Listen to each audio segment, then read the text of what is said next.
inexcusable behavior of being absent for so long. I'm here. You know what? I can't make an excuse of why I haven't been around, but I've been super busy. If you want to see what's been happening in my life, my other channel, I know there's been a couple of you who are double dippers, and I sincerely appreciate that. But my other channel, I do a weekly video of inspiration for everyone, ranging anywhere from professionalism to being the best you to, why giving less than your best, or where's the love. Those are some of the names of the videos or ideas that I do. And also, recently I've done a powerlifting event, so I did a review of that last month. But today I'm here reviewing the 2021 Players Championship. Yes, it was last weekend, finished last weekend with Justin Thomas winning. I like Justin Thomas, but I will say I was pulling for Lee Westwood. Lee Westwood was in the final group with Bryson DeChambeau. And here's the funny thing about that final pairing is it was the second week in a row that they were in the final pairing, meaning they had the best scores going into Sunday to be the final pairing of the tournament, in which the prior week Bryson came over Lee Westwood and ended up winning by a shot. So this week this last tournament, I was really hoping that Lee would kind of come through, because Lee Westwood had a 2-shot lead. Ended up that Justin Thomas shot 4 under 68 to win and come back over Lee Westwood and all of them. Now, I watched the whole final round. I watched intermittently throughout the tournament, but I sat down and watched the full, I think it was 5.5 or 6 hour coverage of the final event, because it is also known as the 5th major. The purse is larger than any other event that's not a major, and which, looking at what the earnings and such are on here, like, part of me questions if that's even true, because I don't know what they are off the top of my head. But the Masters is coming up, so I'll have to get my Masters review done here soon. But nevertheless, Justin Thomas won at 14 under par, earning a nice, so sweet $2.7 million. That's wild. Shot a total of 274. Now, I will say that on watching the coverage, he played the front 9 and 1 under par. He did not have a bogey on the front 9, which was pretty wild. Because that never happens, especially in tournaments like this, where Lee Westwood, who hadn't made a bogey all week, he didn't make a bogey until the final round. So it was pretty wild to watch, because Lee Westwood was like leading in greens hit, letting in fairways, and he was hitting fairways and hitting fairways and hitting fairways. Then come Sunday, he couldn't hit a fairway if he tried. It was a flare right, it was a flare left, it was everywhere, and it was shocking. And Bryson, if anybody doesn't follow golf, but you've heard the name Bryson DeChambeau, he is a tee it high and let it fly kind of guy. He recently had some experiment of how much mass and body weight can I put on and not look sloppy, and how will it improve my golf game. I mean, he was hitting the ball, he was carrying the ball 320, 340, 360, depending on some of the holes, and hitting almost 400-yard drives all the time. So it was not fair, yet pretty wild at the same time. But nevertheless, he was in the final group, and he played well, but just not well enough.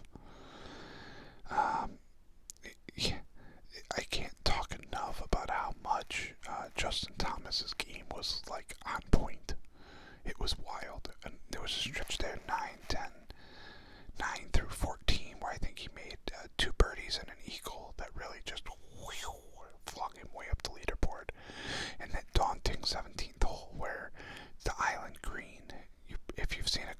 commercial, you've probably seen one where they highlight the island green. And, he navigated that very well. I've actually played TBC Sawgrass, and it is a very difficult course. It, of course, was not in season. By in season, I mean, like right around the time of them playing the tournament event. I'm a regular player of TBC Scottsdale off season as well, because my wife and I like to travel to Scottsdale, Arizona a couple times a year, mainly in the summer because everybody goes there in the winter. So I like to play there in the scorching heat when no one's there, because why not? Anyways, so this was the actual 25th anniversary, the 25th anniversary of Tiger Woods' famous, better than most putt on the 17th green at TPC Sawgrass. For those who don't know, I would say you live under a rock if you haven't heard the name Tiger Woods before. Probably the arguable best golfer of all time. He has tied the most wins of a PGA Tour player. He has tied, I forget who it's with, Sam Snead, Byron Nelson, one of the two, with 83 PGA Tour wins. He has 15 majors. That's second behind Jack Nicklaus, but anyways, arguably the best player in golf history. And 25 years ago, he was on the very back of the green on a Saturday, putting down to the front left, which was a traditional Saturday pin location. And this thing, he put it out the right side of the hole. It came back, went down the hill, and back in, probably 60 foot, double braking, started right, sloped down to the left, and came back hard right. And when he was lining up the putt, the announcers were, especially Johnny Miller, was like, he's looking way right, like 2 feet right. And then, as the putt came down the hill and started to turn back right towards the hole, Gary Koch, who still announces today, but Gary Koch, he was like, well, that's better than most. And hence the better than most putt. But enough of the history lesson. We're talking about the 2021 players. So it was 25th anniversary of that. So they were highlighting that throughout the tournament. Justin Thomas really played well with his 4 under 68 on Sunday to take the win and the $2.7 million purse. There was the ninth. He hits a 5-iron from the middle of the fairway. It was kind of a little longer of a hole. Hits 5-iron to roughly 20 feet and 2-putt birdie on that par 5. And then 10, he went dead at the pin. I was like, what is this guy doing? Why is he shooting directly at it? Got a little spin back off the slope, and made his 6-foot birdie putt. On the 11th, the next par 5, hits a 4-iron to 20 feet. And he was putting for eagle, and this one got me up out of my seat when he drained that 20-foot eagle putt to go 4 under in 3 holes there, 9, 10, 11, to really cement himself as a contender. Then it was on the 12th hole he goes, and it's a drivable par 4, it's roughly 300 and change yards on Sunday. And he hits I think it was 3-wood, and just it bounces all the way through the green, over the hill, over the green. And then he takes a wedge and hits it and chips it up on there, and it rolls and nestles down to inches. So tap in birdie. So 5 under in 4 holes right there. Pretty wild. He ended up making a bogey coming in, but nevertheless he played really well. It was very encouraging to watch because he's a really good player, and there were some new names up there, and I just really enjoy when some of these major players are doing well, because it makes golf a lot more exciting with Tiger Woods not being around, with the Tigers, the Phils, those kind of players not really being in the tournament so much anymore, especially with Tigers' injuries and such, and Phil's age. He can't keep up. He tries to keep up with some of these young guys, and it doesn't work out too well. He actually played in the Players, and I think he made the cut and played on the weekend. But he wasn't really in contention. Just to give you a little Justin Thomas stats. He has played 10 events in 2021. He has made 10 cuts, so he has made the weekend every tournament he's played this year. He has 5 of those tournaments he made top 10s. 9 of those tournaments he made top 25s. Has 1 win, which was TPC Sawgrass. Playing in 38 rounds, averaging a 69. Most courses are 72 or 71, so he's averaging 2 to 3 under par roughly, and has earned $5.3 million this year. It's pretty wild, pretty wild. He was first at the Players. He was 15th at the WGC Workaday. He got 13th at Waste Management at my favorite course, TPC Scottsdale. He got 3rd at the Century Tournaments of Champions in Kapalua in Hawaii. 12th at the Mayakoba Classic. He got 4th at the Masters last year, so I'm very curious to see how he plays. He's playing really well this year. I think he might be a Masters contender, just like Lee Westwood. I think could be a Masters contender this year. Lee Westwood is by far the best golfer. He's one of the best golfers to not win a major title. Whereas Justin Thomas has won, I think, one or two PGA championships. So yeah, just a real quick overview. There were a ton of balls in the water on the 17th hole, the Players. Even on Sunday, I think there were more water balls than birdies because of just how daunting of a hole it is, especially with the Sunday pin location, which is on the right corner.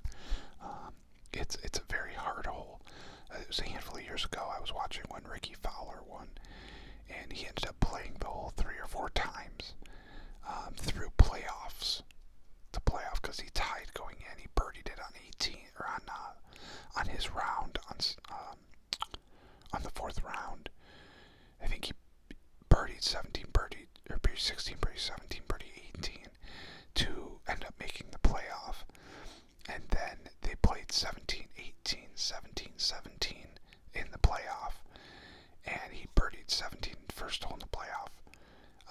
Birdied 17 again in the 3rd hole of the playoff. And birdied 17 again in the 4th hole of the playoff. Which is ridiculous to even think about doing. To end up winning the playoff against, I think that was against, why am I drawing a blank now? I'm drawing a blank, never mind. I'll find it and probably throw it in here while I'm editing this video, but definitely a pretty wild championship, and there's a lot of excitement that happens, especially with that 17th hole. At 18th hole is the water going up the whole left side, so it's pretty wild. I'm excited for what's going on in the future. Right now there's the Honda Classic going on down in Florida, and I watched a little bit of that yesterday. It's actually a PGA National in Palm Beach Gardens. By the way, the purse for this is only $7 million. For the Players, it was 15. Just putting that out there. And I watched some of it yesterday while I was doing some stuff around the house, and the wind was really hot yesterday, and I watched the guy who was leading was Aaron Wise. He shot 64. He was leading by 3 or 4 strokes. I think at one point I saw 6-stroke lead yesterday, and he ended up shooting way over par. I think 5 over par.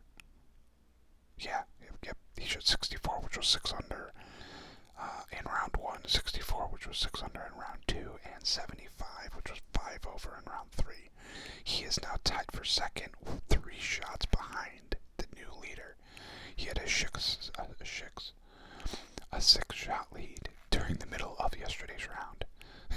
So just think about that. That's professional golf for you. It was wild to watch. This tournament shockingly doesn't have a lot of huge names in it. I think that's a fine virus effect. So it's pretty interesting. There's some recognizable names, but there are also a lot of those names that are not very well known compared to others. I know them, but just because I know them don't mean you know them. I've also been watching golf for almost 20 years now. It's pretty wild to think about that. Been watching it since I was a teenager. So yeah. So that's all I got for you today, but wanted to come on here and apologize first for being so delinquent in my fine golf reporting posts. Hoping to get a Masters video in here soon. I think there's a couple more major events coming up prior to the Masters. I could be wrong. Let me check the schedule real quick. But the Masters is coming up in April, which is really close.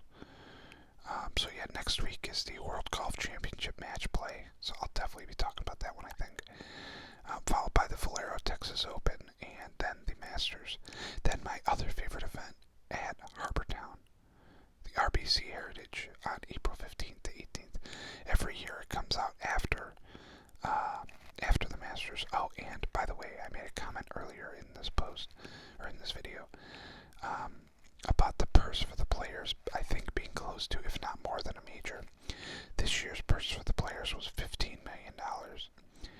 The Masters, probably the most prestigious event in golf, has an $11.5 million purse, $11.5 million. So just keep that in the back of your mind. That's a pretty disparaging event. The PGA Championship this year being played on May 20th through 23rd at Kiowa Island in South Carolina. Purse $11 million. The U.S. Open playing at Torrey Pines this year on June 17th to 20th, which is the 20th is my birthday. $12.5 million purse. The Open Championship playing at Royal St. George's in England, Sandwich, England, July 15th through 18th, $10.75 million purse. So to say that the Players is a very meaningful event is quite honestly an understatement. You want to win the majors because that's what cements your legacy. But the Players is where you make the most money outside the FedEx Cup.